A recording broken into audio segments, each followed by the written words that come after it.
Well, first of all, my apologies for this technical problem. It seems that a speaker from yesterday has damaged with his foot the VGI adapter, which resulted in this small technical glitch. But let's not lose too much time anymore and get started. My name is Andrei Ilchenko, and I've been with ING for the past 3.5 years, currently in the role of software development and operations manager. In the past, I've fulfilled also interesting roles. I've been head of development at the largest social network in the Netherlands. Probably some of you could guess the name. And before that, I've worked as a dev manager in one vendor of banking systems that sold those banking solutions to Belgium and Dutch banks. And yet before that, I've had the fortune of spending 6.5 years at the 5th largest independent software vendor from the United States, where I've started my career as a software developer.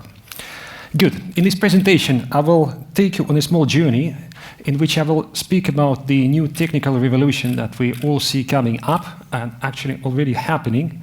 Then we will speak about how ING is responding to this new reality. And then, in the second half, I will delve into how the role of a software developer is changing for the future that we are building at ING. And in the course of this, I will also sprinkle it with some interesting digressions into the Java world, because after all, this is a conference for developers and Java developers in particular.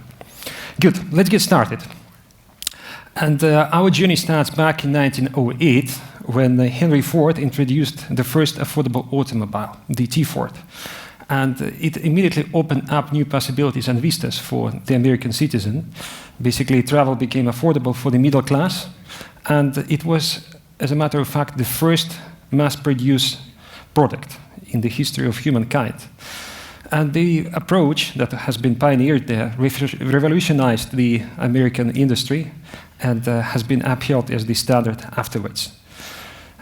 Overall, it was an unprecedented growth in the productivity that it unfolded. However, 20 years later, we witnessed the history witnessed the Black Thursday, where after years of common belief in the unending bull market in stock exchanges, consumers have accumulated a lot of debt and also accumulated a lot of equity debt. And actually, it resulted in a burst of this bubble, after which about 4,000 banks collapsed. Deep poverty ensued. I think the unemployment rate was above 40% back then in the United States. And the actual climbing back from that crisis took quite many years. And at the end, we saw the emergence of new legislation back in 1933 that already tried to patch up what actually led up to that disaster. Sounds a bit familiar, because actually 8 years ago we were on the brink of something similar. And it happened before also many times. At the start of each new technical revolution, we witnessed that there is a huge disruption. And we have already seen quite a few of them. There was the first one in 1771, the Industrial Revolution originating in Great Britain. Then we saw the birth of Age of Steam and Railways in the United States in 1829. And then finally 1875, Age of Steel and Electricity.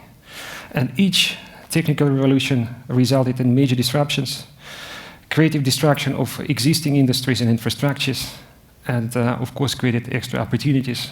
Every time we saw the emergence and the birth of new millionaires, and unfortunately also economic bubbles. So why is this interesting? And it is interesting because the fourth technical revolution started in 1971, when Robert Noyce and Gordon Moore founded a company known as Intel. Actually, they originally started producing memory chips, and then under the pressure from the producers from Japan, they saw that their margins were shrinking, and then they ventured into microprocessors. So actually, it was a bit of a lucky shot on their part. But anyway, it heralded a new era of integrated electronics and electronic circuits. Cheap, affordable, which again chimes into what we witness now, where hardware is getting increasingly cheap and increasingly commoditized. New productivity paradigm, new infrastructure, and again, we saw that in parallel with that, we witnessed an unyielding bull market on stock exchanges across the world. And then at the end of it, we saw one crisis in 1990 and then another one in 2007. So what?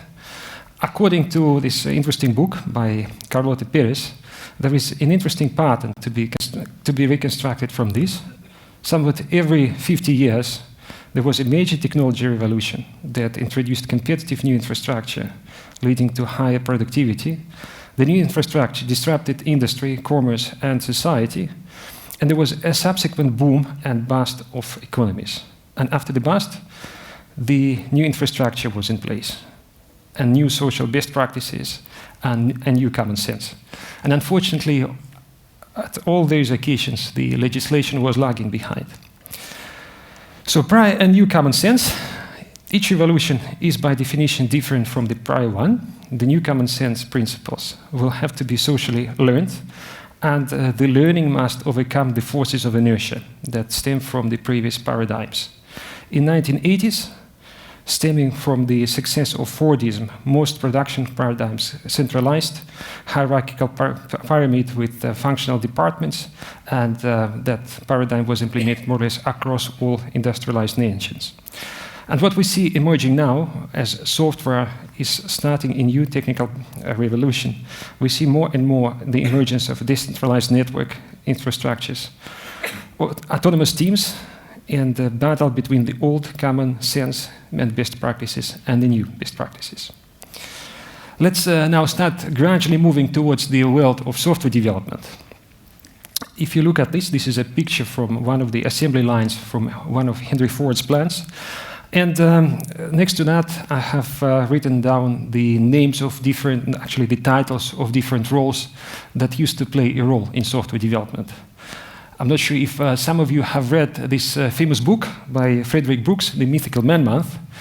And those of you who have probably remember that he was talking about the concept of a surgical team, which is pretty much the acme that illustrates this. And those of you who studied in Java development might recall the early EJB specifications. And if you were, say, curious enough to read them, over there you also saw different roles defined. For example, in the early EJB specifications, we had the role of assembler, the role of a deployer, the role of a developer. But with the current increase in the significance of software, things are changing. We see that it is becoming already widely recognized that software is eating the world. I'm quoting here Mark Anderson. There is another nice quotation which emerged last year that by now every company is a tech company, and those companies that haven't yet grasped that probably will not exist for much longer. And speed is becoming more and more a market share. The opportunity cost of not releasing now your product could be just devastating and could doom the end of life for your nice idea. And here I'm quoting our new CIO, well, new, he became our CIO in 2013, that the quality of an IT organization is determined by the quality of its engineers. So let's briefly look at an Agile journey that we have studied at ING. We began our journey in 2009, and the starting position back then was basically that IT is just a commodity, and everybody can do that. And that basically there were some internal customers who would order from IT new implementations, and IT was regarded more and more as a cost center. Quality was more or less determined through process adherence and loads of manual work and handovers. And outsourcing was also quite prevalent. And we have been back then already understanding that for certain critical areas we would not be able to remain competitive as an organization unless we start becoming more and more and acting more and more as a modern tech company. So in 2009 we ended up having a new management team. Then in 2010 we started our first own ING Java community and started promoting the proper building of engineering culture. Our first Scrum team and the adherence and the embracement of agile software development practices we also adopted at the end of 2010. Then, in line with the best practices of software development and continuous delivery, we also started promoting that across all of our teams.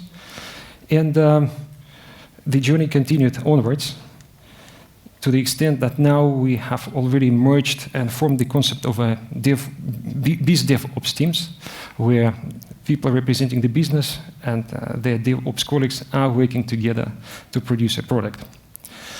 And our journey has been based on 4 main ideas. The first one, that continuous delivery is a paramount and mandatory for all our engineering teams, and that nothing determines the quality of our future and the success of our products more than the quality of the engineering talent that we are able to acquire and attract. With regard to outsourcing, we have adopted a new approach. We more look at a few companies with whom we continue to do outsourcing as partners, and they are kindly asked to adhere to our engineering standards. And we distinguish by building great software. We do not want to compete with our competitors by just being, well, for example, a leaner bank. We also want to impress our users with great products that we have. Let's take a look how it changed the standpoint in our huge organization towards IT. So back then, in 2009, IT was looked at an organization that enables the commercial strategy. Now IT drives the commercial strategy of ING. It used to be looked at as a cost center, and now it is looked at as a value driver. From an outsourcing for the lowest price, we're now looking at hiring the best talent and building real dev engineering competencies here in Belgium and in the Netherlands and in other central locations like Romania. In the past, we had the approach that before you consider even building anything, you should look around and see maybe there is a commercial product that already solves your problem rather than building it yourself. Now our motto is that building is the way to understand, and for systems that are critical for distinguishing ourselves, and our aim is to be the top 20 global banks in Europe. For products that are essential to be able to adhere and achieve that, we invest into building them ourselves and attracting competent ops and dev engineers with whom we could do that. Projects to drive change. Now we look at the reality where the actual DevOps teams drive the change, rather than some project manager in the organization. And we have drastically changed our people strategy, because those of you who have looked around have seen that there are huge differences in the productivity of dev engineers. I myself, in my career of being a dev engineer and leading many teams, have seen differences of a factor of 10, but in books you can read that sometimes people have seen differences of a factor of 30. And not only is it just a quantitative difference, it's also making a difference between making or not making your product eventually emerge or not. ING now nurtures a culture to attract young engineers at the beginning of every year. We set the bar very high. We try to aim to hire only the top 5% of the market among ops and dev engineers. And we do recognize that expert and proficient engineers are as valuable, or perhaps even more valuable, than managers.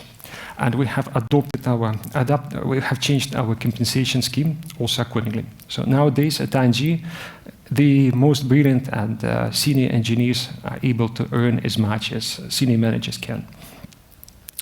And we do recognize that during the journey to mastery, engineers have different learning needs. So what does it mean for developers? First of all, we see, of course, in our internal organization, as well as outside at the top companies, that the role of a dev engineer is changing. We see that differences between expert engineers and software architects gradually disappear. And basically, a great dev engineer who has achieved proper mastery and understanding of technologies, who knows current technologies that are making people productive on the market, can make as big an impact as an enterprise architect producing PowerPoint slides. So we see the move towards each other, and we are starting to make less and less distinction between the two roles. Also, developers are changing from those who cared mostly about getting their work to work in a dev environment to those who start actually caring about their code running flawlessly in a production environment. another important change is that we are attracting people and nurturing people who, instead of saying that I'm just building something that the product manager told me to build, to those who really act as people who care about what they build and who care about how their software would be eventually useful by the customers. So those engineers who are co-owning the resulting product.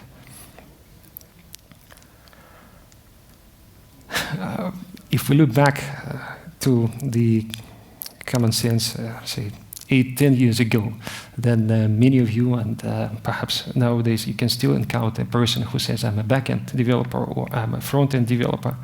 And we start to blur the difference between the two, and we are now hiring people who have the DNA and who want to be full-stack developers. Also, another big change that is happening at ING and elsewhere is that in the past, it was quite common for a developer to know 2-3 languages well.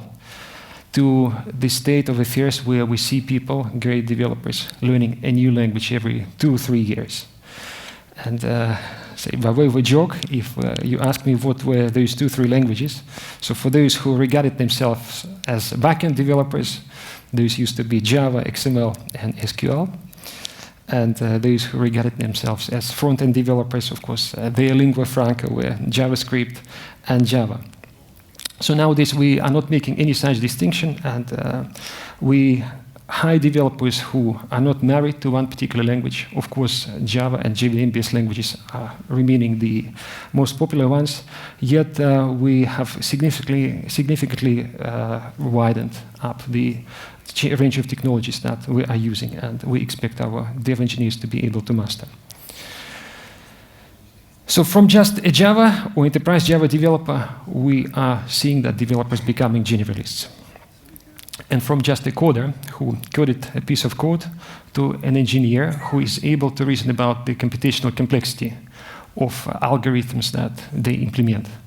Because once you start dealing with data that runs into terabytes or petabytes, not knowing about different computational complexity of algorithms, whether something has a quadratic or exponential computational complexity or linear, can make just a huge difference, whether your solution will ever result in anything or not.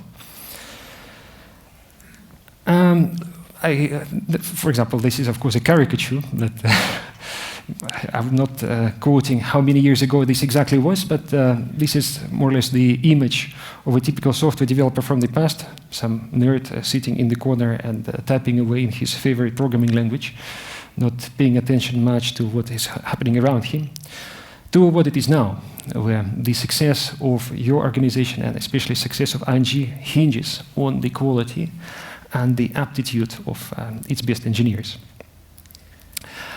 As a small interlude, I want to actually look at how starting to learn new languages can make you a better Java developer. And I will base it on my own experience of picking up Scala. So let's see. I want to take a look how you can get better at Java just by learning another language. How many of you have read Joshua Bloch's Effective Java? Gee, that's an excellent sign. So more or less 50% of this audience have read this great book. And probably those who were attentive while reading it remember something called PEX, an acronym. Yes, I see that one person remembers PEX. Actually, it is an acronym that stands for Producer Extends, Consumer Super.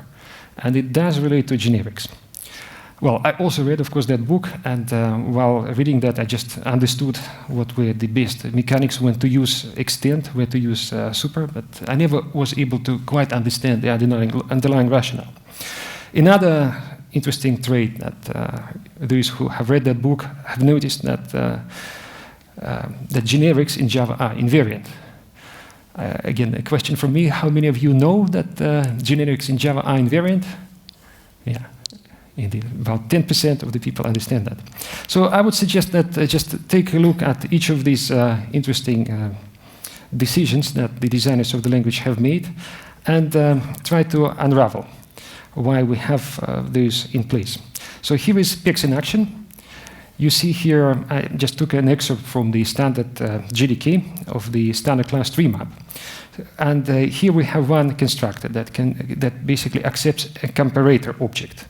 And here we see the consumer super part. As you can see, there is a wildcard parameterized type where we accept a comparator whose type is either K, which is the key type of our map, or a supertype of K.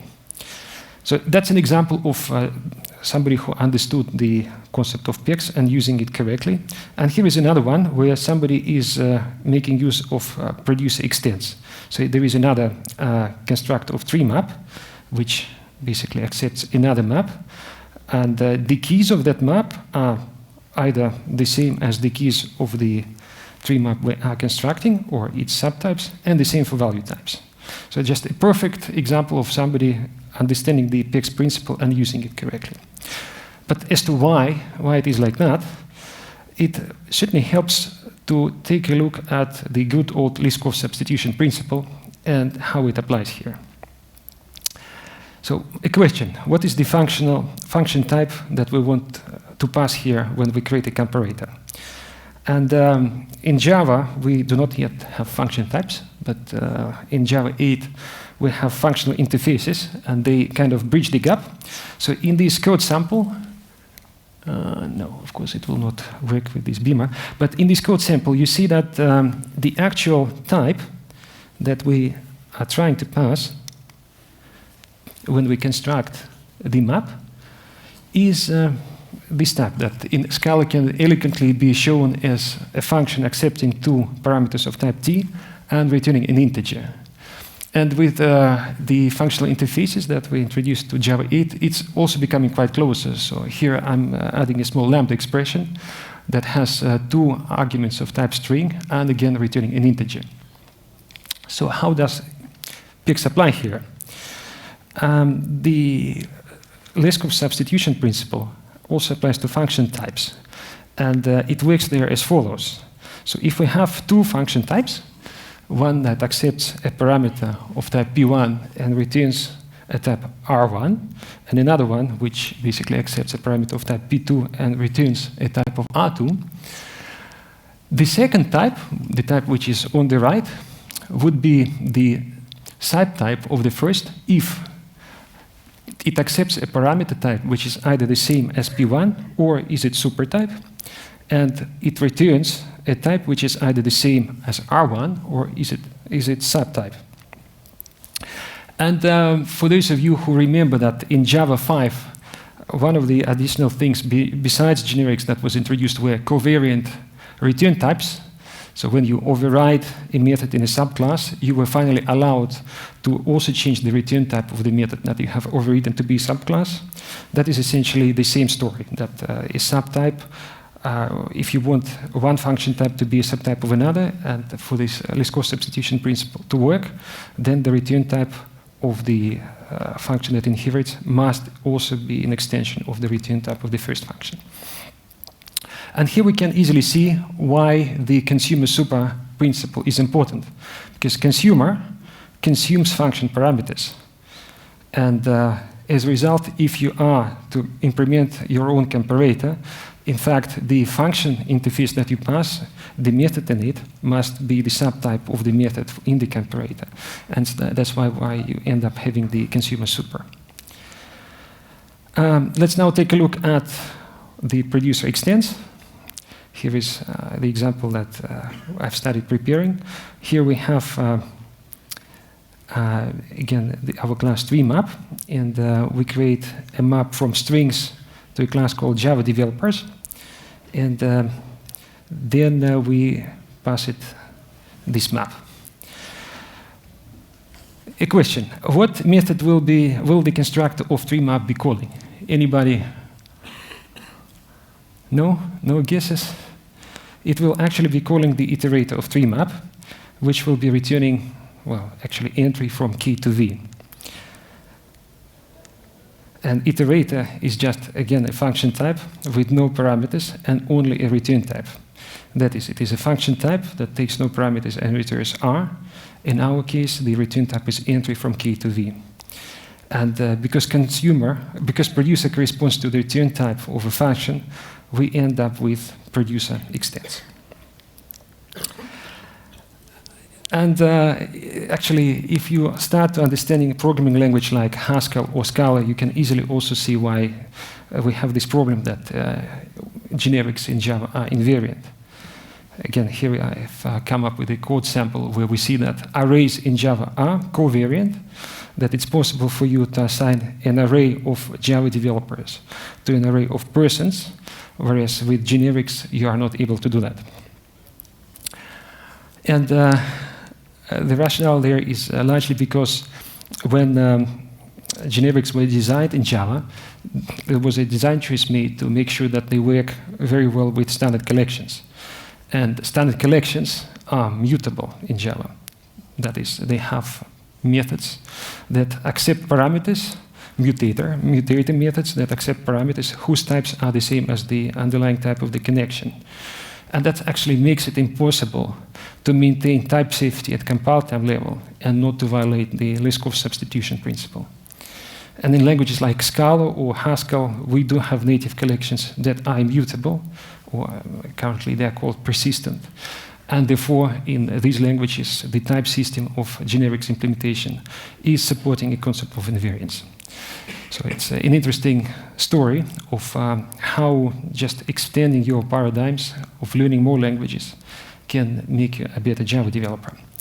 It's just once again stressing the fact that we see more and more and encourage engineers that we attract at ING to keep learning new languages every few years. Another very important cornerstone of the role of dev engineers and ops engineers and how it is changing is that we have built a culture where every DevOps team that produces software themselves has a certain maturity level with regard to continuous delivery of their software. So every time you make a push to your origin repository, and every team does that, every developer in the team, then we, of course, make sure that there is an automated build starting, that we run unit tests, that we run some static code analysis tools like find bugs, check style, PMD, and break the build if anything is broken. But, of course, you would not be able to impress anybody in 2015 with that. By now, also, the beta teams at ING are also having their functional regression test suites that more or less automate more than 90% of main success scenarios and corner cases. And these are run every night, and making sure that all projects that we build, like our mobile apps, are continuously able to function in a predictable fashion. And we're going further. As we become more and more mature, we start also making our nightly builds contain performance and stress tests. And now the beta teams among us are also starting to automate resilience tests and use partners like Chaos Monkey. We also see a big shift in the way in which we approach tooling and use tooling. If you look at ING of, say, 8 years ago, then the most prevalent databases would have been Oracle and DB2. Now we have become much more versatile in that regard. We see larger and larger use of Hadoop at ING. We see us even building a data lake based on the Hadoop file system and Hortonworks implementation of Hadoop. And with regard to moving towards more real-time processing of data, we are embracing Spark, which is implemented in Scala. We see a large shift from relational databases to NoSQL databases, and by now we have also standardized Cassandra at ING.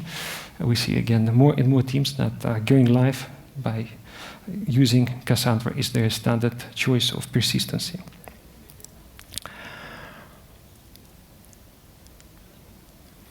And also a rather big change happening in the way we implement APIs. Of course, those of you who have been using Java for some time are familiar with Java RX, but nowadays our teams are going much further. We are starting to use reactive extensions extensively. For those who have not heard of it, reactive extensions is a set of tools for asynchronous programming that have been implemented by Netflix. And another nice contribution from Netflix is Hystrix, which we also are using extensively at ING.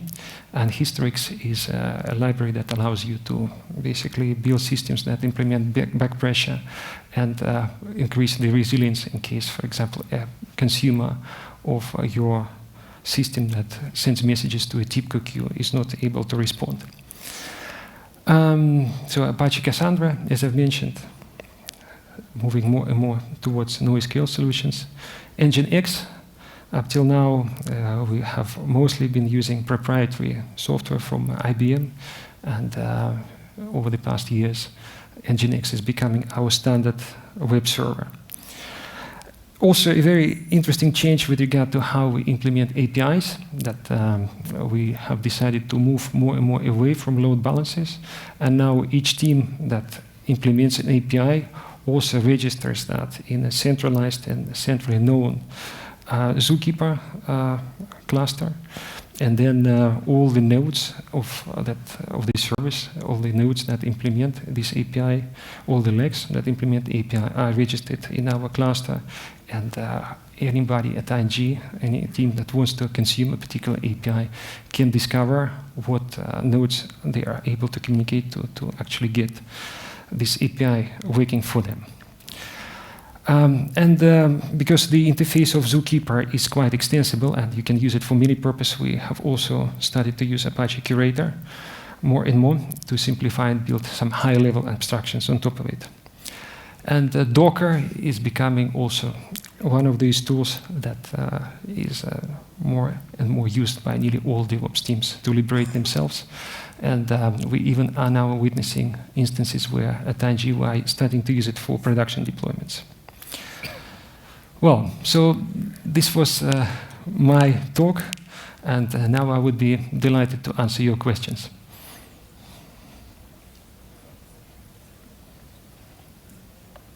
Any questions? Nobody? Please go ahead. What are you doing through the open source community when you are using all of these open source frameworks? Yes, we actually have building a culture to contribute back to open source projects that we use. And by now, we have already contributed patches to products like Spring Framework, Spring Boot, that we are also using. And I know that perhaps even present here, we have people who have been contributing to the Docker community. Any more questions? Yes, please. What was the culture difficulty you encounter and how you go this way? Well, the main cultural difficulty was, of course, the inertia, because ING has always been a very good employer, and it was not easy for us to convince all developers that we had to start adopting to this new reality, where we actually require them to be much more lean and where we require them to possess real engineering skills and be able to produce code. We had a lot of engineers in the past who were able to only look after code that was written by somebody else, perhaps in another location. So that nowadays, as we start standardizing on competencies here in Amsterdam and Brussels and in some other central locations like Bucharest, they are finding it much more difficult for themselves to continue being relevant. But of course, the better among whom we have, they are able to adapt and become productive in this new setup. How successful you was in that process of adapting developers that were probably doing not much? The best cure that we have is to bring new fresh blood every year. And that's what we have been doing successfully since at least 2011. We have our graduates program, and here we have Rob van Elburg, who has been quite key to making it happen. And then every year you have a wave of new talented people arriving whom you have already pre-selected to have the right DNA, to be passionate about software development, to be passionate and have great computer science fundamentals. And then they create pressure on the, say, on the old guard, and things start to change. Excellent question. Please come afterwards and I will give you a small present. Any further questions? Yes, please. Who was driving the change in the organization? Was it bottom up or really top down? It was top down. Initially, it was top-down, and it started with our current CIO, Ron van Kemenade. Back in 2009, he was responsible for retail products and IT of retail, and then he was able to demonstrate to the business how much more successful this approach was. When we started hiring dev engineers, ops engineers, and starting insourcing and developing software ourselves. And for example, our mobile app is one of those great examples, where it's now constantly having 4.5 stars. And then on the success of that, he got selected and elected as the CIO of the whole ING group, and now we're doing it across the whole organization. And one interesting thing is that now we see it also starting to work bottom up. If we look at the first hackathons that ING started to organize, they were indeed organized a bit top-down. But now we constantly see teams themselves coming up with ideas to organize hackathons, to organize meetups, even to organize conferences. So initially it was top-down, now it is becoming more and more bottom-up, and that is really delighting to see. Good question. You will receive another present. I have a question. Yes. So you talk about how you hire the best developers, and you place a lot of emphasis on that. So I do. Would you care to elaborate a bit more about what makes your hiring practices different from others? Now, I'm not asking you to tell me some technical questions that you ask, but in general, the process, and specifically, how do you judge the non-technical capabilities like ownership and those sort of things in people who apply to open the Brilliant question. So, well, my third person goes to you. Well, of course, ING is still large, but we see more and more managers who adopt practices similar to mine. What I pay attention to when there is a new engineer knocking on the door is good fundamental knowledge of computer science. Because programming languages, they come and go. Well, we saw that, for example, in the past. Java was the predominant language. Now we see that JavaScript emerges more and more, and sometimes even on the server side displaces that.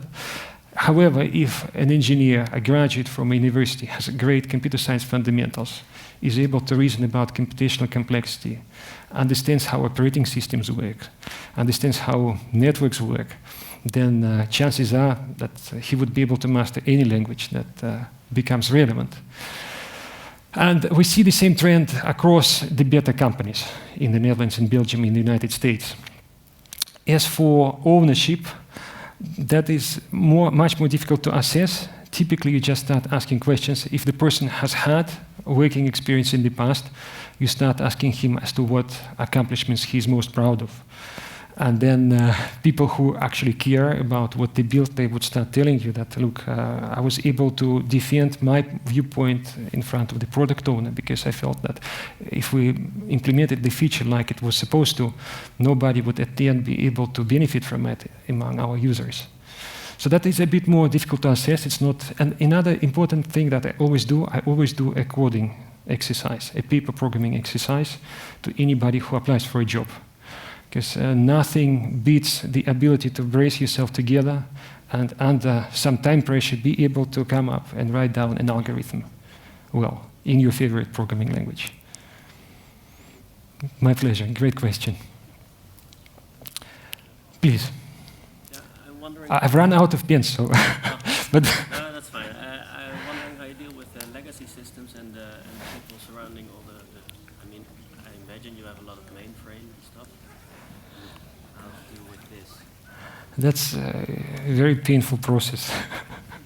But what is the strategy? Phasing it out or? Yes, turning it around? the strategy is that we, if you look at, say, 3 years ago, at the different flavors of middleware we had, at the different flavors of operating systems we had, it was a real zoo. All flavors of Linux you can imagine, different versions of AX you can imagine, and the same. Somebody is using WebSphere, another one is using JBoss, somebody else is running everything on Tomcat or Jetty. First of all, what we did from 2 years ago, we standardized the operating systems. We just limited that to, for Linux, Red Hat Linux, for Windows, Windows Server. For middleware, we standardized on Apache Tomcat. And for example, those who want to use JBoss, they can, but it is not the most promoted product. And we did it across our spectrum of technologies, so that at least teams that get started up now, and we have constant rotation and constantly new teams starting up, they are starting with the standard middleware and standard set of products that we support. As for those that are running on some legacy, that depends on the critical mass of that legacy. There is an excellent book by Daniel, by Taleb, that he recently published called Anti-Fragile, where he purports that if a technology existed for, say, n years, chances are it will exist for another n years. So the longer something has existed, like Java, that has existed for 20 years, chances are that Java will also exist and be useful 20 years from now. So for some old mainframes, they still exist, and we still rely on them to work. Yet we have also declared a program called Target Operating Model, and we have longer-term plans to replace that. It's not something that can happen bottom-up, and all these activities that I have sketched, they are worked top-down. But we still believe that in the future it would start also happening bottom-up with the kind of hiring and the quality of hiring that we have been pursuing. Do they work agile in the mainframe then? Yes, actually they do work agile. And great question. Recently we had a competition for engineering awards. And actually one of our mainframe teams won the engineering award because they were able to automate. Despite actually running everything on mainframe, they were able to implement the bare minimum of continuous delivery, which is, I tell you, much more difficult than doing it for a standard enterprise Java application. Great. Other question. We still have some minutes left.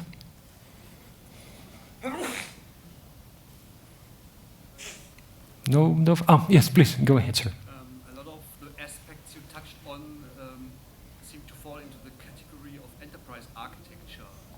So can you elaborate on the governance structure you use in order to enforce or motivate the usage of the right continuous delivery practices and technologies in the project? I would imagine that didn't work automatically from start. Yes, indeed.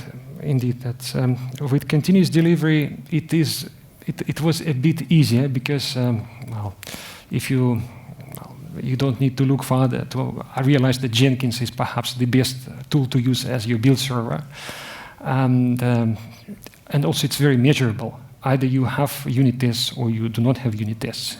Either you have code coverage above 60% or you're not. Either you can demonstrate to me that there are functional regression tests, clicking buttons and links in your UI or not. So that one we did quite fast, and so I would say within 2 years we already had that implemented when we started the journey, at least in every part of ING where we started the transition. Within a couple of years it was all in place. As for bigger architectural design, that is now still done centrally, and we need to make a huge transition from a company to a company that starts building services globally for the whole of ING Group. Our present problem to tackle in that area is to move away from teams building something locally, for example, only for Belgium or only for Dutch market or only for some Eastern European country, to building services that would be consumed by the whole group. And this one is still an area where enterprise architecture is playing a big role to get it going and get it actually underway. Another related area is building a data lake for storing data, because almost any organizational unit within ING needs some market data, needs some data about transactions that we do on financial markets or between other financial institutions and us. And again, we ended up having many teams solving this problem for themselves in one particular country, yet there is no reuse across the whole of ING Group. So we're now entering the stage where we start solving these problems, where we've solved these problems at country levels, and are now moving to start solving these problems at the ING Group level. Thank you for the question. Anybody else? No? Okay, then thank you very, very much for your time and for your attention and for your smart questions. And please do not forget to drop by. I have some goodies to hand out.